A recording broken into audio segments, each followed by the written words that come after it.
हो गया जी, जरा अब उस मुद्दे पर गुफ्तगू करें जो मुद्दा पिछले कई दिनों से लगातार हम में गुफ्तगू है, जिस पर हम बात कर रहे हैं और मौली गुफ्तगू कर रहे हैं। कभी बच्चों का मामला होता है, कभी बुजुर्गों का मामला होता है, और इस बीच डिप्रेशन और एंजाइटी, ये दो जुमले ऐसे हैं, वो दो वर्ड्स हैं जो अक्सर हमारी जुबानों पर आते हैं। और पूरे नेशनल वर्ल्ड पर, जब आप पूरे इंडिया पर देखते हैं तो आपको पता लगता है कि शहर, गांव या फिर मेट्रोपॉलिटन सिटी आप देख लीजिए, हर जगह पर आपको इस तरीके के बीमार नजर आएंगे, चाहे वो बुजुर्ग हो, चाहे वो नौजवान हो, चाहे वो बच्चे भी हो। और इनसे निपटने के लिए हर एक कोशिश होती है, और उस कोशिश का आगाज जो होता है वो माहिर मुआलिजीन से होता है, माहिर डॉक्टरों से होता है। और हमारी ये कोशिश रहती है कि इस कम वक्त के अंदर उन मुआलिजीन के पास चले, उन डॉक्टर साहिबान के पास चले जो इन पेशेंट्स को लगातार देखते रहते हैं। आज भी हमारे साथ एक और डॉक्टर साहिबा है, मोहताज, और वे बिल्कुल भी नहीं है, ये लगातार इस निज़ाम को देखती है, इन पेशेंट्स को देख रही है। और अभी जो हमारे पास इतलात और ख़बर है वो यही है कि लगातार पेशेंट्स अब बिला झिझक भी आना शुरू हो गए हैं। डॉक्टर दीबा है, सीनियर कंसल्टेंट है हमारी। बहुत बहुत शुक्रिया डॉक्टर दीबा साहब हमारे साथ जुड़ करने के लिए। बड़ा इंपॉर्टेंट ये है कि जब मैं एंटायर जम्मू कश्मीर को देखता हूं तो डिप्रेशन और एंजाइटी इस वक्त हर तरफ से देखी जा रही है। बुनियादी वजह, अगरचे मुआलिजीन अपने अपने अंदाज से इसको देखते हैं कि बेसिक प्रॉब्लम कहाँ ये अराइज होती है, अगर वहाँ प्लग इन किया जाए तो शायद आगे आकर ये आपके सामने ना हो। एक बार ज़रा इसको दोहराएं कि अगर ये बेसिक पर ही हम काम करें, ये कहाँ पर रोका जा सकता है, और जब ये सिम्टम्स आना शुरू हो जाए तो क्या खुलकर बात करना वक्त की ज़रूरत तो नहीं बन गया? जी शुक्रिया मुझे यहाँ बुलाने के लिए। सबसे पहले आज जैसे आपने बोला डिप्रेशन एंजाइटी बहुत कॉमनली बिल्कुल ये यूज होता है। अगर देखा जाए, जैसे हमने देखा, बहुत सारे कॉजेज सोशल होते हैं, बहुत सारे कॉजेज बायोलॉजिकल होते हैं, एनवायरमेंटल होते हैं। सोशल और एनवायरमेंटल कॉजेज को हम एकदम मतलब वो हमारे तक है। फॉर एग्जाम्पल प्रॉब्लम्स है, आप इख्तिलाफात है, पेरेंटल कॉन्फ्लिक्ट्स हैं, या इंटरपर्सनल रिलेशनशिप प्रॉब्लम्स हैं, या एग्जाम स्ट्रेस है, या फाइनेंशियल स्ट्रेस है। ये सारे हैं जो सोशल और एनवायरमेंटल है, जो हम चेंज कर सकते हैं। फॉर एग्जाम्पल अगर हमें भी एज ए सोसाइटी लगता है कि जो सामने वाला इंसान है, या फॉर एग्जाम्पल कि पेरेंट्स में इख्तिलाफ आते हैं और बच्चा सहम गया, या हस्बैंड वाइफ में आपस में इख्तिलाफ आते हैं जिसकी वजह से वाइफ और हस्बैंड स्ट्रेस में है, तो ये वाली वो चीजें हैं जिनको हम पहले खुद एज सोशल लेवल पे ठीक कर सकते हैं। दूसरे कॉजेज होते हैं बायोलॉजिकल। फॉर एग्जांपल जेनेटिक है, फैमिली हिस्ट्री है किसी को डिप्रेशन की, तो देयर आर चांसेस कि बच्चे में भी, या फिर मतलब जो आगे जो उसके सिबलिंग्स हैं उनमें भी डिप्रेशन हो। तो बायोलॉजिकल कॉजेज है। बायोलॉजिकल कॉजेज को यूजुअली हमें मेडिकेशन से या साइकोथेरेपी में देखना, कैसे इलाज करना होता है। और रही बात कितना जल्दी, as soon as for example किसी को फ्रैक्चर हो जाता है, फ्रैक्चर के लिए वी डोंट वेट कि हम 1 हफ्ता वेट करते हैं, 2 हफ्ता वेट करते हैं, फिर ऑर्थोपेडिशियन को दिखाएंगे। या चेस्ट पेन होती है, पहली चीज करता है दे रन फॉर एक ईसीजी के लिए। लेकिन मेंटल हेल्थ ऐसा है, जब हम हिस्ट्री लेते हैं बहुत सारे, अगर हम ड्यूरेशन ऑफ अनट्रीटेड इलनेस देखी जाए, इवन इन डिप्रेशन में भी जी 1 साल से सिम्टम्स हैं, जी 1.5 साल से सिम्टम्स हैं। तो मतलब ड्यूरेशन ऑफ अनट्रीटेड इलनेस इतना ज्यादा है जिसकी वजह से इसकी प्रोग्नोसिस भी कम हो जाती है। तो एज सून एज किसी को लगे कि हेल्प की जरूरत है, डिस्ट्रेस है, at least if not medication, वो किसी काउंसलर, किसी साइकोलॉजिस्ट से बात कर सकता है। अगर ये कंटिन्यू रहे, 2 वीक्स से ऊपर प्रोलॉन्ग रहे, 1 महीना हो रहा है, और आपको सोशो ऑक्यूपेशनल डिसफंक्शन है, फॉर एग्जाम्पल पहले आप ऑफिस जाते थे, आप खुशी से ऑफिस जाते थे, लेकिन अब आपको ऐसा लगता है मुझे खुद को ड्रैग करना पड़ रहा है ऑफिस जाने के लिए, मेरा दिल नहीं है, मैं जबरदस्ती जा रहा हूँ, या एकदम से ऑफिस जाना छोड़ दिया, स्कूल जाना छोड़ दिया। जो फीमेल रोज सुबह उठ के सबके लिए चाय बनाती थी, रोटी वगैरह सब, लेकिन अब वो बिस्तर से निकल ही नहीं रही है। तो ये साइंस हैं कि सोशल डिसफंक्शन है, ऑक्यूपेशनल डिसफंक्शन है।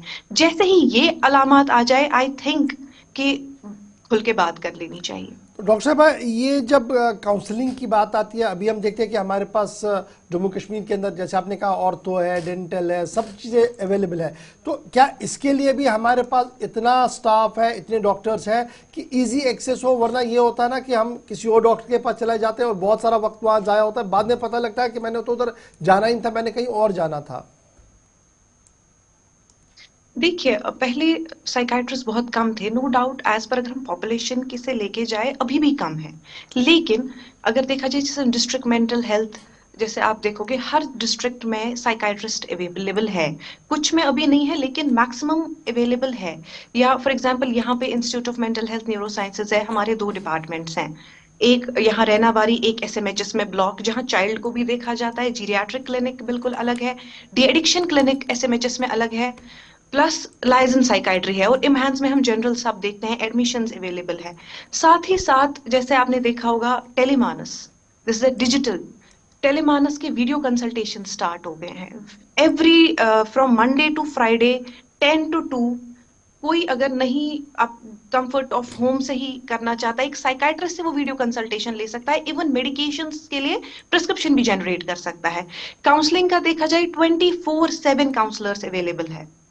डी एडिक्शन के लिए भी स्पेशल काउंसलिंग है, चाइल्ड के लिए भी स्पेशल काउंसलिंग है, और सारे डिस्ट्रेस सीबीटीज एटलीस्ट जितना हम हेल्प कर सकते हैं एटलीस्ट डिस्ट्रेस के लिए।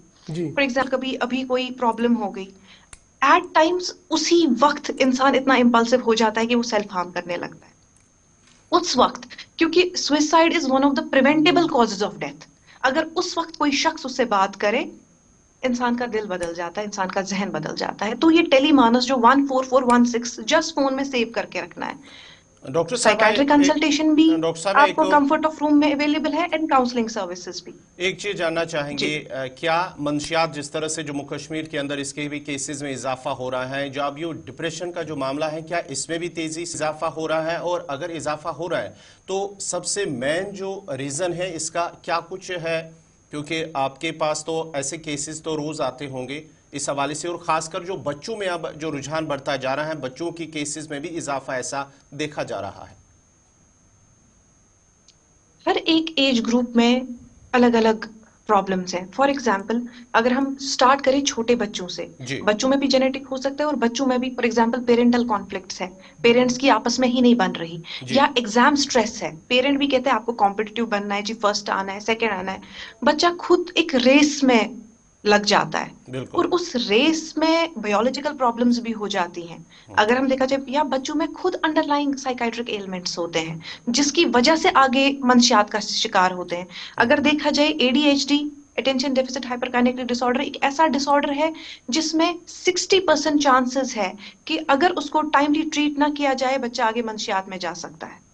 तो ये तकलीफ मंशियात की नहीं होती, ये अनट्रीटेड चाइल्डहुड इलनेसेस की होती है। कंडक्ट डिसऑर्डर, आगे जाके एंटी सोशल बच्चा बनता है जो क्रिमिनल। बाकी अगर अब हम देखा जाए फिर उससे ऊपर अगर एज ग्रुप देखा जाए तो एम्पावरमेंट या फाइनेंशियल डिफिकल्टीज, जॉब्स नहीं है तो उसके बहुत लोग आते हैं, ये सोशल कॉजेज हैं। या अगर फीमेल्स देखा जाए, just after marriage adjustment issues, या आपस में नहीं बनती, तो ये एक स्पेक्ट्रम आ जाता है। इसमें कोई स्पेसिफिक कॉज नहीं है कि नहीं हम ये वाला कॉज लेंगे, लेकिन कुछ बेसिक कॉजेज है। जैसे जब लड़कों को करने के लिए कुछ नहीं है, वो कुछ ऐसा अपने दोस्तों से सीखते हैं कि उनको लगता है हाँ चलो यही, या एट टाइम्स मंशियात लेते ही है स्ट्रेस को दूर करने के लिए as self medication. As soon as वो मेडिके लेते हैं, दे आर नॉट, वो इन सराउंडिंग्स के साथ टच नहीं होते, तो दे बिकम वेरी इजी, उनके लिए लगता है कि हाँ एज अ सेल्फ मेडिकेशन वो मंशियात लेते हैं। तो सब्सटेंस यूज डिसऑर्डर इटसेल्फ नहीं है कि ये हमें स्टिग्मा लगाना चाहिए, हमें इसके पहले वजूहात देखने हैं, क्या रीजन रहा कि ये इसमें गया। अब ऐसे ही अगर हम और एल्डरली में देखा जाए, एल्डरली में ऑटोनॉमी की प्रॉब्लम आ जाती है। फॉर एग्जाम्पल पहले हेड ऑफ द फैमिली सारा कुछ करता था, फिर जैसे ही वो रोल चेंज होने लगता है उनको इंफीरियोरिटी कॉम्प्लेक्स आता है। इवन एल्डरली में वो बहुत बड़ा फैक्टर देखा जाता है।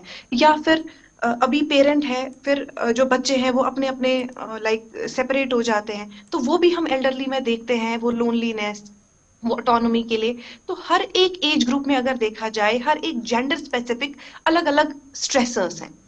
तो डॉक्टर साहब, अब इन स्ट्रेसों के बीच घर में अगर रेमेडी लेनी हो तो क्या है एहतियाती तदाबीर वो जो हम ले सकते हैं, और अपने आसपास जो हमारे लोग हैं उन पर भी नज़र रखें, और वो इस स्ट्रेस के आसपास भी ना घूमें, उन पर डिप्रेशन ना हो, उसकी ओर वो ना जाए?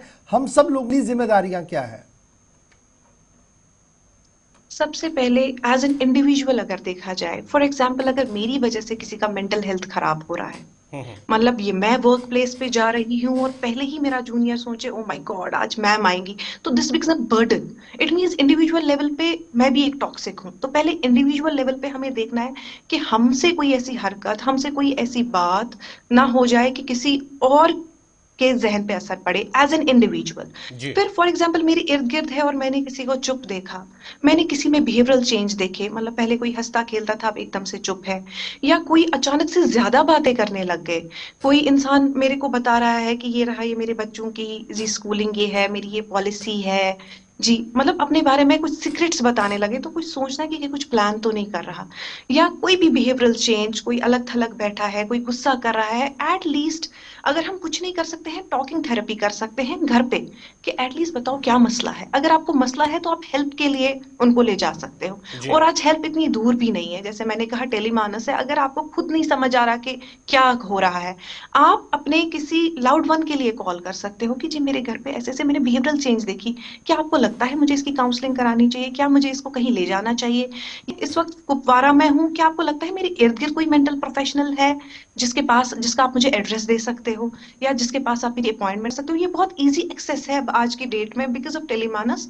या इवन अपने मतलब at least rather than saying या आंखें बंद करना कोई बात नहीं है जी ये, क्योंकि आज पेरेंट्स मैं देखती हूँ आते हैं जी, मैंने जो सबसे पहला काम किया मैंने बच्चे का फोन छीन लिया। नो डाउट स्क्रीन टाइम कम है, लेकिन ब्लेमिंग एवरीथिंग फॉर स्क्रीन, और बच्चे को आपने 4 साल से अनट्रीट किया क्योंकि वो फेल हो गया, क्योंकि आपको लगा मैंने फोन छीना तो भी वो पास नहीं हुआ, क्योंकि आपने अंडरलाइंग इलनेस ही नहीं देखी। तो वो इंपॉर्टेंट है कि एटलीस्ट एक प्रोफेशनल हेल्प लो कि ये रीजन है या नहीं है। ठीक है और डॉक्टर। दूसरी बात, एज कम्युनिटी आई थिंक हमें वर्क प्लेस, हमें होम एक अच्छा प्लेस रखना चाहिए, एक एनवायरनमेंट अच्छा करना है। अगर आपको लगता है हस्बैंड वाइफ में इख्तिलाफात है, ये एक रूल होना चाहिए कि इस इख्तिलाफात को आपको अपने कमरे में हल करना है, ये बच्चों के सामने नहीं होना चाहिए। एज सुन एज बच्चों के सामने आ जाता है, एक सर्कल दोबारा बन जाता है, वही डर, वही कॉन्फ्लिक्ट। तो मतलब अ, या अगर आपस में सास बहू की है, it should not be in front of everyone. ठीक है डॉक्टर साहब, एक आखिर एक माहौल अच्छा हम करने अपने के लिए। कश्मीर में देखते हैं कि फेथ हीलर्स का एक बहुत बड़ा रोल रहता है और अक्सर हमारे वालिदैन फिर बच्चों को लेकर घूमते रहते हैं। क्या आज के दिन में जब साइंस इतना एडवांस है, टेक्नोलॉजी हमारे सामने है, फेथ हीलर्स का आज के दिन में भी कोई रोल बचता है इस पूरे मामले में? अगर अगर एज एज इसमें इंडिविजुअल ओपिनियंस है, लेकिन अगर आप मुझे पूछे फेथ हीलिंग, अगर देखा जाए, अगर ये स्पिरिचुअल है, it becomes as a type of psychotherapy at times. Okay. कुछ डिसऑर्डर्स होते हैं, फॉर एग्जांपल कन्वर्जन डिसऑर्डर्स, जिनको हिस्टीरिया कहा जाता है ओवरऑल, एज वो बहुत सजेस्टेबल होते हैं। उनको पीर साहब कहता है मैं दूध में से फॉक या वट तो आप ठीक हो जाओगे, दे स्टार्ट इम्प्रूविंग। बट अगर देखा जाए for proper mental illnesses, depression, आप सेल्फ हार्मिंग के लिए ले जाते हैं, दुआ जरूरी है, लेकिन उसके साथ आपको दवा नेग्लेक्ट नहीं करनी है। जी। आप करिए, ये भी कीजिए, लेकिन दवा नेग्लेक्ट मत कीजिए। कुछ चीजें ठीक हो जाती हैं, सब चीजें ठीक नहीं होती। फॉर एग्जाम्पल बहुत जगह ये होता है टॉर्चर, हमारे पास पेशेंट्स आते हैं ब्रूजेस के साथ, नेल्स उठाए गए होते हैं, इन द एंड वो एक्चुअली मेनिया में होते हैं, वो साइकोसिस में होते हैं, वो प्रॉपर बेसिक जो मेजर साइकाट्रिक इलनेसेस में होते हैं। तो अगर आपको वहां यकीन, मैं उस यकीन को शैटर नहीं करूंगी, लेकिन एक प्रोफेशनल ओपिनियन लेना, जब आपको साइकाट्रिस्ट बोलेगा हाँ ठीक है आप ले जाइए इसको, हमारे साइड का कुछ नहीं है, तो बुनियाद बनती है। बट फेथ हीलिंग में भी फेथ हीलर्स को भी पता होनी चाहिए, हाँ अगर उनको लग रहा है ये बिल्कुल हटके है। इवन बहुत सारे रेफरल्स हमारे पास फेथ हीलर्स के थ्रू भी आते हैं कि उनको पीर साहब ने ही बोला होता है जी ये इसको डॉक्टर को जरूर दिखाइए, तो यानी वहां भी इंसाइट आ गई है। दवा और दुआ दोनों यहाँ पर है और स्टेट का भी एक रोल है, जिनकी तरफ से आप कह रहे हैं कि टेलीमांस का भी सिलसिला शुरू हुआ है। बहुत बहुत शुक्रिया डॉक्टर साहब हमारे साथ ज्वाइन करने के लिए। बुनियादी बातें होती है, 2-4 जो हम करते हैं इस प्रोग्राम में। बहुत बहुत शुक्रिया जी आपका।